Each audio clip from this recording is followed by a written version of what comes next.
In this video, I'm gonna show you how you can create this crazy photo effect using Photoshop. So let's get started.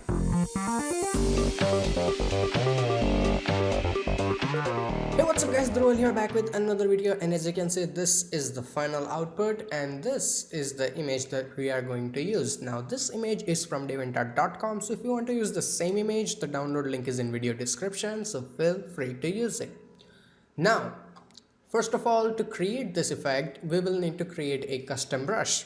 For that, go to File and select a new document, create a new document.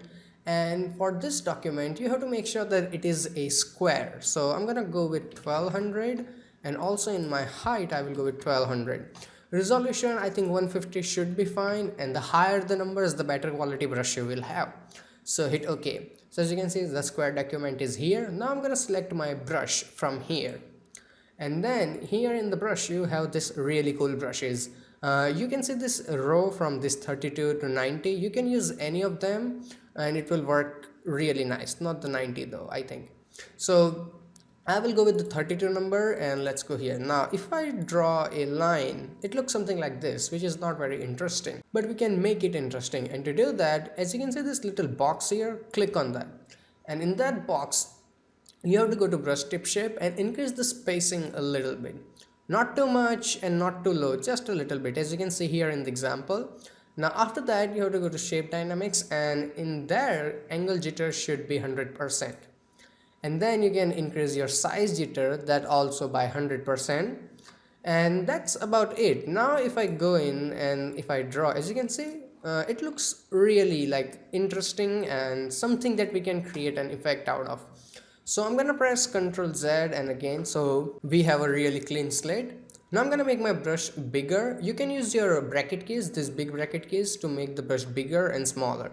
So I'm gonna make it this big, and let's make a shape. Okay, so this is way too big. We need to make it really small compared to that. Let's make it a little bit more smaller, and then I'm gonna start to paint. Okay, so that looks really nice. Now the shape you create here doesn't have to be accurately something like this, but make sure it is something wavy or something like that, okay? So this looks decent enough to me. Now to create a brush of this, you have to go to Edit, and there you have this option called Define Brush Pressure. You see here? There, let's make it, I don't know, tutorial brush, I don't know. So hit OK. So this brush is saved, as you can see. Now we don't need this document, so I'm just gonna go here and close it. No, I don't wanna save it. So this is the model here, and now I'm gonna double click on the background and unlock it. Now click on this little icon here and create a new blank layer, and in this new blank layer, select your paint bucket tool from here and make sure you have white color here, and then fill it and put this layer under your layer 0. So this is the model layer and this is the white layer that we created. Now on the model layer, you have to apply a layer mask, and into that layer mask you have to fill in black color. So the image is still there, but because we filled in black color in entire mask, it is hidden. Now it's time to paint the image. So to do that, I'm gonna select the brush. Now we already have the brush we just created. Now this brush, if I paint in here with white color, as you can see, it brings back the image. So this looks like it's not very good. You can see that. So to make it even more better, you can go here on this icon here, the one we used last time. And here I'm gonna go, and first of all I'm gonna select my brush tip shape and make sure my spacing is around 30% or something like that. You can play around and create your own style, doesn't matter. And then I'm gonna go to my shape dynamics, and then I'm gonna adjust my minimum diameter a little bit, not too much. And as you can see, my angle jitter is already 100%, and in the roundness jitter you can play around, so I'm gonna make it 100%, something like that. And in the minimum roundness, I'm also gonna make it 100%, so completely random effect we are trying to get. And then also go to scattering. I'm gonna make it around like 100% or something like that, not too much and not too little, so 100% seems decent. And in the count jitter, I'm gonna keep it minimum, like 1-2%. These numbers are just, I was playing around and I got them, so you don't have to follow them blindly. And then to give it a little bit more variety, I went to the transfer, and in the transfer I did a little bit of opacity jitter and a little bit of flow jitter. Not too much, not too little, just a touch. So that looks really nice, and make sure your smoothing is turned on, so that looks nice. And now This is a really big brush, so I'm gonna make it smaller. I'm using my bracket keys, as I said, to make it smaller and bigger. So let's make it smaller. Now I think her face was exactly here, so I'm gonna start painting on her face, something like that. So as you can see, her face has started to revolve.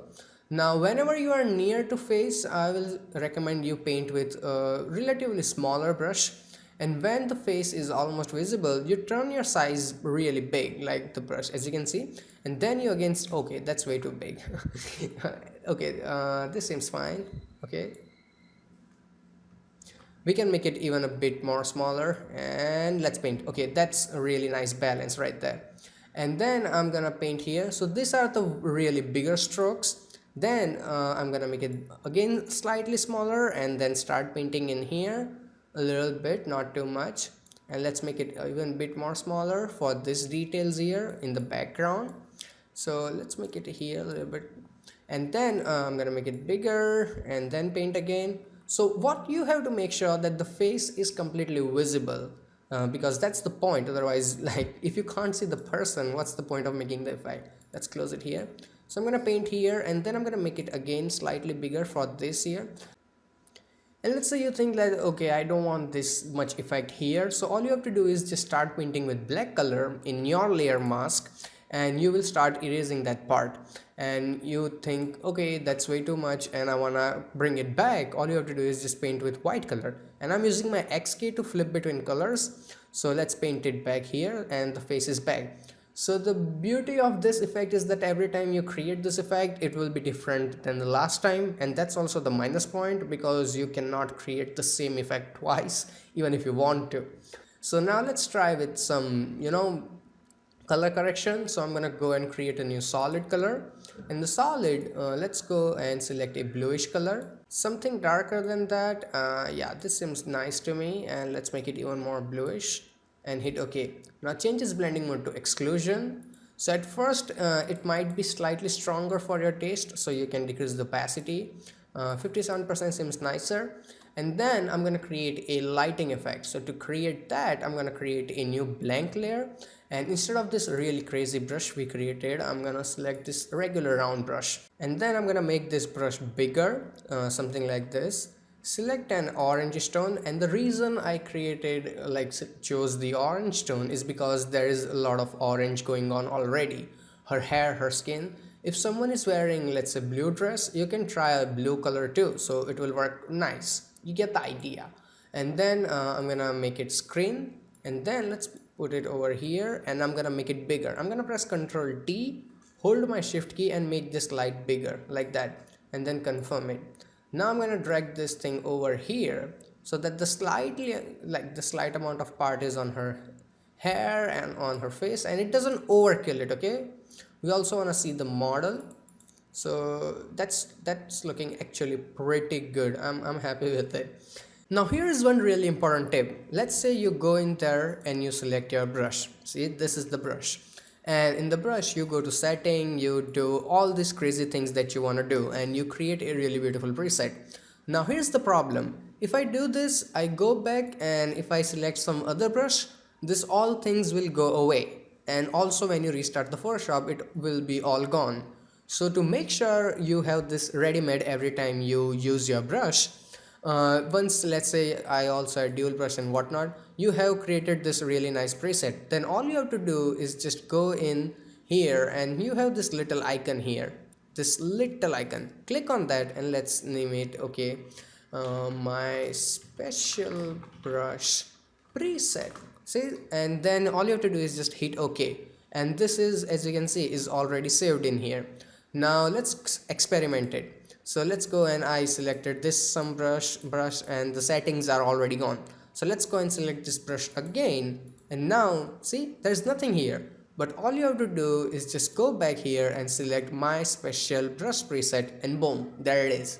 So this way you can save the presets and save yourself a lot of time. And as you can see, all we had this little brush, and we created this really beautiful effect out of this.